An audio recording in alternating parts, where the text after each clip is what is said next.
the fear trap, how assumptions hold us back, and what to do about it. I'm sure in our lifetime, we've all felt fear in some form or shape.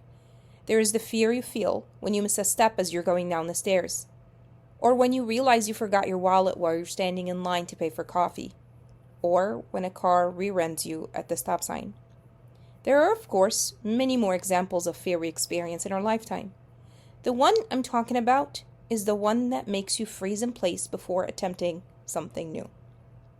The one that fills your head with thoughts of, what if I fail? What if I'm not good enough? What will others think?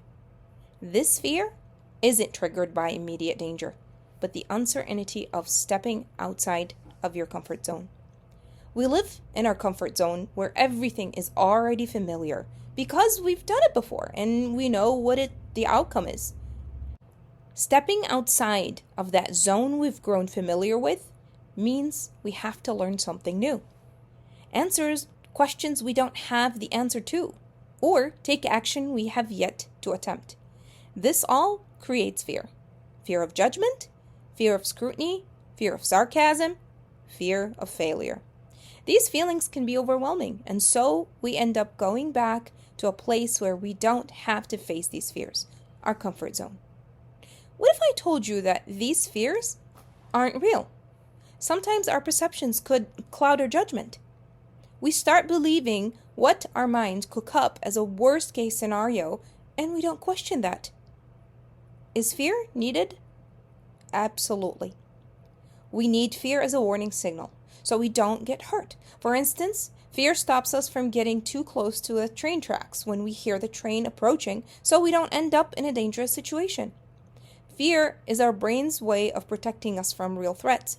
It serves as a survival mechanism to help us avoid harm and take precaution. But not all fear is the same, and it is not all equal. There are fears that hold us back from pursuing something because we overthink and assume the worst. So let's take the time together to distinguish between fear and assumptions. Fear versus assumptions, knowing the difference. Actual fear, when there are real threats. Actual fear is based on tangible risks that require attention. It often arises from real gaps in our knowledge or experience or preparation. Examples of actual fear? Fear of public speaking because you've never done it before. Fear of financial loss when starting a business without proper planning. Fear of swimming in deep water when you don't know how to swim. How do you respond to actual fear? 1. Gain knowledge. Learn. Prepare to face the challenge. 2. Take small steps. Gradually expose yourself to the situation. 3. Seek support. Work with mentors, coaches, or friends for guidance.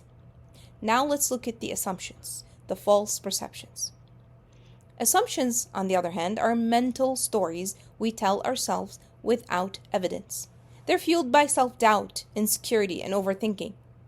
Examples of assumptions? Assuming that people will judge you negatively if you share your ideas. Thinking you'll fail before you even start.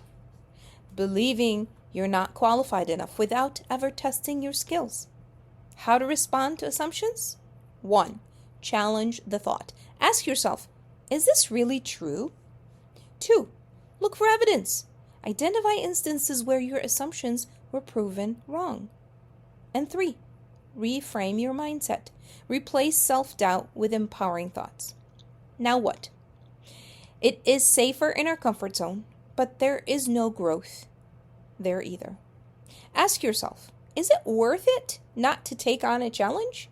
Next time you're feeling afraid when you're about to try something for the first time, I want you to pause and do this. First, label your fear. Is it the kind of fear that protects, or is it the kind that limits? Second, question your assumptions. Is your assumption based on fact, or is it the leash your brain created to pull you back into the comfort zone? Third, one small step at a time. Take one small baby step outside of your comfort zone and do something you're not used to doing. Fourth, tell yourself it's okay. If mistakes happen, consider this a lesson you learn from what you try. And fifth, pat yourself on the back. Take pride in your work, no matter how small. It will give you a boost of confidence. And finally, do it again. Keep going and try this again with something else. Make sure to stay consistent. Your comfort zone is safe, but it can also be limiting. If we let fear and assumptions dictate our choices, we may never discover our full potential. So, the next time fear whispers doubts in your mind, ask yourself, is this fear real, or am I making assumptions? What's one assumption you can challenge today to move forward with confidence? Let me know. What's one assumption you can challenge today?